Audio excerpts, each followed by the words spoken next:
Morning. It's Saturday, um, and yeah, what a good day. I had breakfast with my daughter yesterday. That was really nice at a new place in Cambridge that does vegetarian and vegan food. I thoroughly recommend that.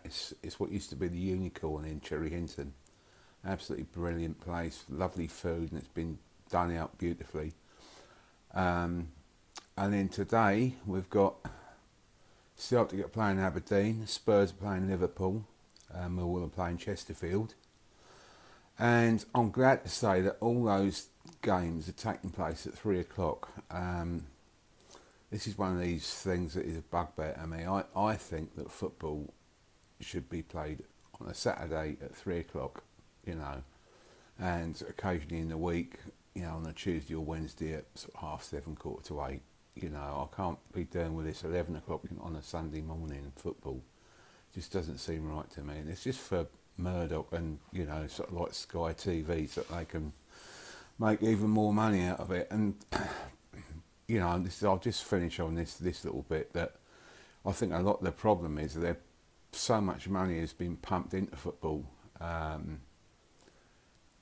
it's kind of lost it's lost a lot of its charm. And I think it's indicative that, you know, I mean, in England you've got players on, you know, sort of earning £250,000 a week and just crazy amounts like that, and consequently it costs 20, 30, £40 to go and see a game. In Germany, they put a ceiling on the wages, and they also and they put a ceiling on the entrance to the stadia. The footballers are still very wealthy men, you know. And what happened in the last World Cup? They won the World Cup. So, you know, it tells its own story. Right, enough of that. Actually, and that kind of brings me on to what I want to talk about today, because those are the rantings of an old man. And I am, I suppose, getting to be an old man. And I don't really care, because I don't actually feel that old. And I did one of these silly little Facebook things that they come up with from time to time to find out more of your details, and it was and what it came out with was my motto for life or something was it's never too late to be the person that you're always meant to be. And I think this is very true, and I think a lot of people they get stuck in a career, or they get stuck in a relationship maybe, or get stuck in a life situation. They can't see any way out of it, and they wake up one morning and think, well, how the hell did I get here? You know, when they were sort of like in their teens or maybe early 20s at university, they had lots of ambitions and aspirations about how they thought their life was going to be, and then, you know, sort of 20 or 30 years down the line, they're sadly disappointed. Now, obviously, you know, a lot of that time, you know, and I speak from my own experience as well, like in my, you know, sort of like 30s and 40s, time is spent sort of bringing up children, and which is probably the most important job in the world. But once the children sort of go off to university, or, you know, sort of go and form their own families, well, it's time to think again about what you want to do with your life. And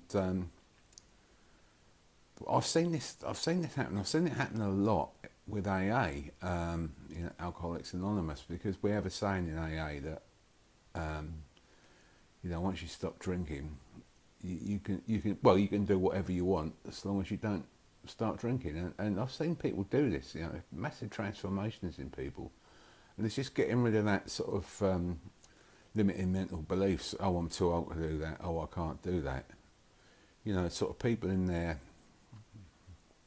you know, 50s and 60s running marathons, like me. I'm about to run my first ultra marathon in about 3 weeks' time, and people, just people changing career. People, there's a guy in America called Burt Goldman, and you can Google him. He's an amazing old guy. I think he must be well into his 90s now. And he does this thing called quantum jumping, and the quantum jumping is fascinating in itself. And his life story is absolutely incredible. How, you know, he was in the Korean War, and how he became exposed to like Asian philosophies and how he took those on board. I believe they call him the American monk. That's his title.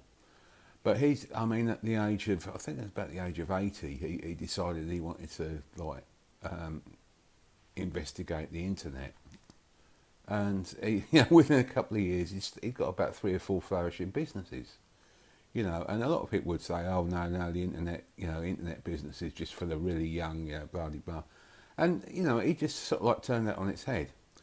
And I don't see any reason why anyone can't do that, you know, with a little bit of imagination and application.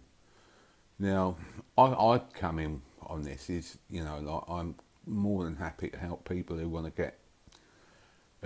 get fit, you know, and I can, you know, with personal training, I can, well, you know, that I can offer programs to, you know, to get you from being a couch potato to, you know, running a marathon probably within a year, you know, unless you've got any sort of serious health issues.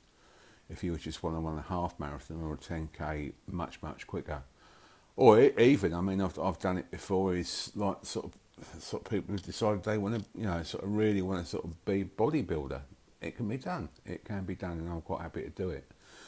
And the other thing I can offer, you know, sort of through sort of psychotherapy and to a lesser extent through Reiki, is just the ability to take away those limiting beliefs that make you think, well, I can't do this, I'm too old to do this. You're not, trust me, you're not.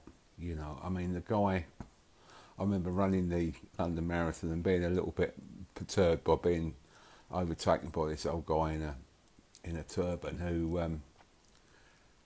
I mean, I don't even know if he's still alive, but at the time he was well into his 90s, and he was the over 90 world marathon champion, you know, world marathon record holder. And he didn't start running until he was like into his late 70s. You know, so we don't have to have those beliefs. We don't have to sort of like hold ourselves back. If you want to do something, just get out there and do it. You know, don't listen to the silly voices in your head. Don't listen to the silly voices that are, you know, the naysayers that are around you. Get rid of them. Surround yourself with positive people. You know, you know, positivity, that is the name of the game. Anyway, happy Saturday, and hopefully tomorrow I'll be smiling because Spurs, Celtic and Millwall will have won. But if I'm not, well, it's only a game. Okay, speak to you tomorrow. Bye-bye.